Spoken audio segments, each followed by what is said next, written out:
Senator Marco Rubio on the record. Good evening, sir. Good evening, Greta. Senator, you are a critic of this swap, are you not? Well, no, I'm happy that they're coming home. I'm certainly pleased by that, and I share your sentiments about Bob Levinson, whose family has a presence in Florida, and we will not forget him. We will continue to bring that up. It's unacceptable that Iran has not been cooperative in that regard. I'm happy they're coming home. My problem is this. Number one, they should never have been hostages in the first place. None of them did anything wrong. And number two, I think that Iran very deliberately seized them because they know that under Barack Obama, you can trade Americans for people you want back. And so here we have 5 innocent people who were traded in exchange for 7 guilty people who were condemned in courts of law in the freest judicial system in the world. And I just think this continues to set Bergdahl, the Cuban trade, and now this. Now you've put a price on the head of every American abroad in terms of being kidnapped or captured by unfriendly governments.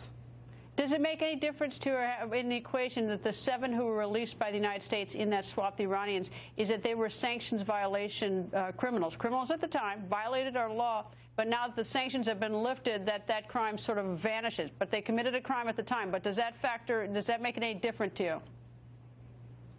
Well, only in the sense that, obviously, they're not accused of violent crime or things of this nature, but the bottom line is they were convicted of wrongdoing. So here you are, 7 people who were convicted for legitimate wrongdoing, traded in exchange for 5 people who did nothing wrong. A few of them hadn't even been charged.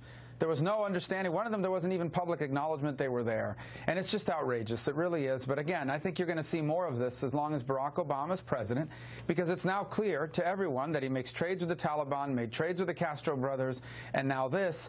You are now creating an incentive for more governments and more countries to try to, and more terrorist groups or others, to try to get their hands on Americans. But look, we're glad that they're coming home. It took way too long. And if anything else, this should remind us and open our eyes to the fact of who Iran truly is. They are not an ally. They are not a friendly government. And they're not, from their government's perspective, even a civilized government. They are basically a terror government run by a radical Shia cleric who are willing to do whatever it takes. And in this case, hold these 5 Americans who had done nothing wrong. I likewise am thrilled they're coming home. I have to tell you, I've been in the Hekmati home in Michigan. I spent a lot of time with Ali Razayan. I know the Pastor Abedini's family. I'm absolutely thrilled they're coming home. So, I mean, I'm still, so incredibly jubilant.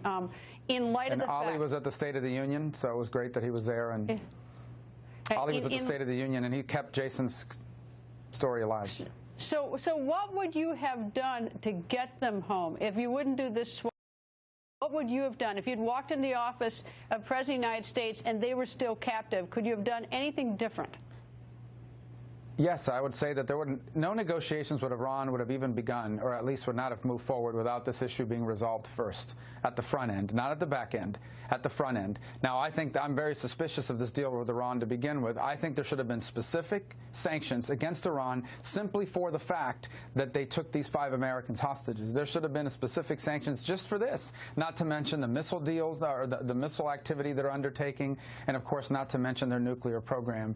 So I think we would have been much firmer at the front end and insisting their immediate and unconditional release, and not somehow encourage them to roll them into this whole deal where, again, you're getting a trade of 7 people convicted in a court of law in exchange for 5 Americans who did nothing wrong and were hostages. They were not prisoners. They were hostages.